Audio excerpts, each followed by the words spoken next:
બનાસકાંઠાના ઈડર અને વડાલીમાં વરસાદ તો રોકાઈ ગયો છે, પણ હાલાકી હજુ અટકી નથી। ભારે વરસાદ બાદ રેલવે અંડરપાસમાં પાણી ભરાઈ જતા લોકોને મુશ્કેલીનો સામનો કરવો પડી રહ્યો છે।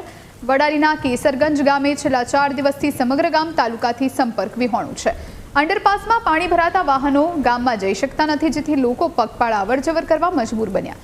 વરસાદ પડ્યાના 4 દિવસ બાદ પણ પાણી ભરાયેલા છે, ત્યારે લોકો માંગ કરી રહ્યા છે કે આ પાણીની સમસ્યાનો કાયમી ઉકેલ લાવવામાં આવે। કેસરગંજ ગામને આજ જોડતો શહેર સાથે જોડતો મુખ્ય માર્ગ છે, જે 4 દિવસ અગાઉ પડેલા ધોધમાર વરસાદના કારણે રેલવેનો આ અંડરપાસ પાણીથી સંપૂર્ણ ગરકાવ થઈ ગયો હતો, જેના કારણે ખેડૂતોને તેમજ ગ્રામજનોને ખૂબ જ હાલાકી ભોગવવી પડી હતી। આ પાણીનો રેલવે તંત્રને તાત્કાલિક ધોરણે નિરાકરણ લાવી અને પાણીનો યોગ્ય નિકાલ કરવો જોઈએ, તેમજ ભવિષ્યમાં પણ આ રીતની તકલીફ ન પડે તે માટે રેલવે તંત્રએ આ કામગીરી ઝડપી અને સંપૂર્ણપણે વ્યવસ્થિત કરવી જોઈએ।